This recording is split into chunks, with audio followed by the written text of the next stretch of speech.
No, but I'm not sure. I'm telling you what I think where we have a very serious problem that is emerging. Why are the Palestinians doing this? Mahmoud Abbas actually wrote an article on May 16th in the New York Times, and he explained the motivation. He says he wants to wage a, let's call it a legal war, a legal struggle against Israel in international fora.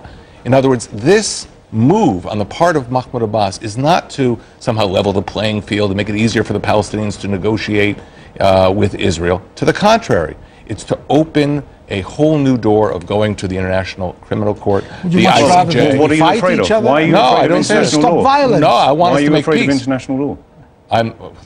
We're not afraid of international law, but you can load up the entire international legal system with complaints. Most of them will be thrown out because they are probably baseless. I saw that in Gaza personally.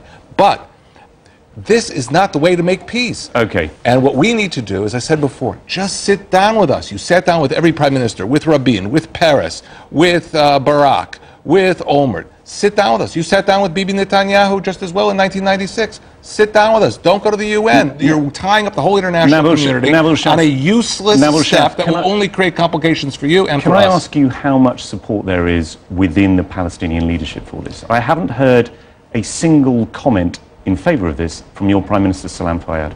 Oh, come on. Is he in favour of it? I am, of course now he is in favour of this. At the beginning, he hasn't said he made a statement. No, he made a statement saying what? That he retracted several times in my presence and outside. He made a statement saying that what we need in the final analysis is not only the recognition of 192 countries, we need the recognition of one country which occupies our land. But he simply does not think that this is a sensible move. What he is about is about building a Palestinian state on the ground. Look, he is not in charge of our political decision. But he's one of your most respected politicians internationally. No. He is a respected prime minister whose role, which has been very successful, is to run the security and the economic affairs. He is not the political decision maker. But he thinks this is a bad idea. I don't think Mahmoud Abbas wanted to do this either. He didn't. But people have to negotiate, have to talk. Even people within their own family have to talk about their future strategic plans. And now I think he's fully convinced that you can talk. Raise the phone now and call him. Why do you think he's changed his mind? Because he saw the reasons behind it. He saw the advantages it could reap. He saw the limited cost that it would pay. Well, and let me tell you, Israel had accepted the fact that there is an independent Palestinian state in all our agreements. The PLO is the interlocutor of the Israelis. When we signed with Israel, there were 88 countries that would have full embassies for us. Well, it's interesting that you talk about the PLO. There are lots of people, your friends, who say now by making this precipitate move to the United Nations, you're actually going to be stuffing up the chances of the Palestinian refugees whom the PLO is supposed to represent. Yeah, this is silly because... What do you say? It's silly. This is senior legal advice that you've had. I know. This is the state of the Palestinian people who is been declared by the PLO. It's the PLO that made birth to the state in 1988. It is the PLO that formed the PA inside Palestine. It is the PLO, is the Palestinian Authority that will run that state, but that state is the ownership of all the Palestinians. Dore Gold, can I just ask more broadly? Yes, please. Do you not feel that you are on, whether you think this is the right move or not, you are on the wrong side of the debate? The point is, the vast majority of the world believes that it's time now for a viable Palestinian state. Israel is standing in the way. You know, Prime Minister of Israel said he's ready for a Palestinian state. Well, define that Palestinian state. It's one without control of borders, without control of the electromagnetic spectrum. Let me specifically give you the Israeli view, which I'm here for. So if you just bear with me for a moment. We withdrew from the Gaza Strip in 2005. This affects very much how Israelis look at the future of the West Bank. We withdrew. It was a unilateral withdrawal, but it was coordinated with Mahmoud Abbas. He sent a Palestinian general there to make sure there wouldn't be rocket fire while we withdrew. Now, wouldn't you expect that if you withdraw from territory the Palestinians say is part of their state, that rocket fire should diminish, should drop? It increased from 2005 from 179 to almost 900. Without going through that, I know it's important as far as Israel is concerned, but how do you define a future Palestinian state? If we withdrew from the Gaza Strip and we got a 500% increase in rocket fire on Israeli cities, and everybody has seen this on BBC, CNN, and all the television networks. You've seen it.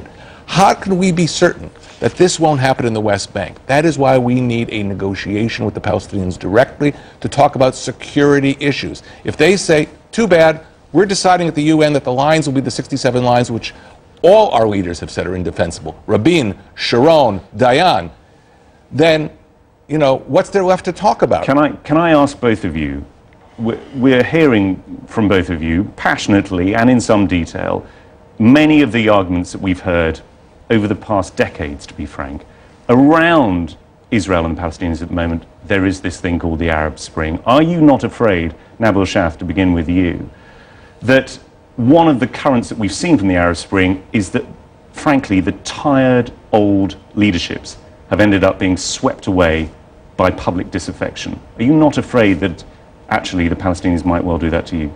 Oh, that'd be a pleasure, believe me. The question of democracy is a question that is important to Palestinians much more than it is to anybody else. And the Arab Spring is a validation, really, is a vindication of the Palestinians' quest for self-determination and for democracy. There's disillusion on the Palestinian street as to how their leaders have looked after them. Has come because the peace process so far has not really ended occupation. Because they have been 20 years after we signed Oslo and we are still under occupation. Every inch of Palestine and you're not is going still back to under negotiations. occupation. We will go back to negotiations if there is a limited chance that it will succeed. And that cannot happen is while we discuss land for peace, land is being taken from us piece by piece.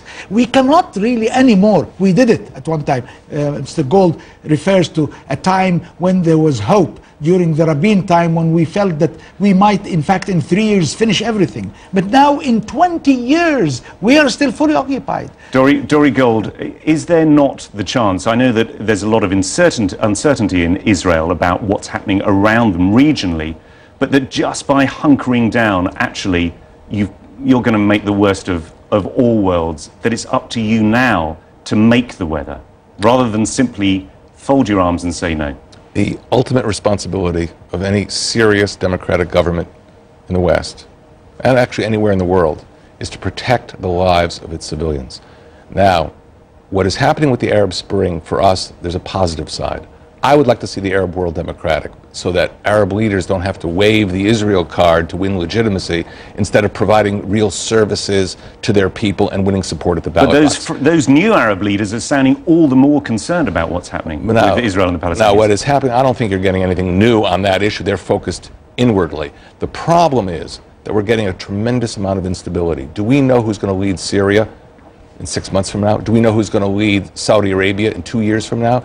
Do we know what's going to happen to Iraq after the Americans and the British have completed their withdrawal?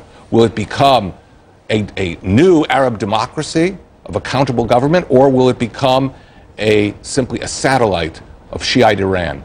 Because we don't know, certain security elements are important to keep the Jewish people alive. Okay. And, excuse me, that is why we need to sit with the Palestinians. We will put the security issue first. It's difficult, but we're ready to do it tomorrow. Dore Gold, we'll have to leave it there, but thank you very much for coming on to Hard Talk. And Nabil Shaf, thank you for coming on to Hard Talk.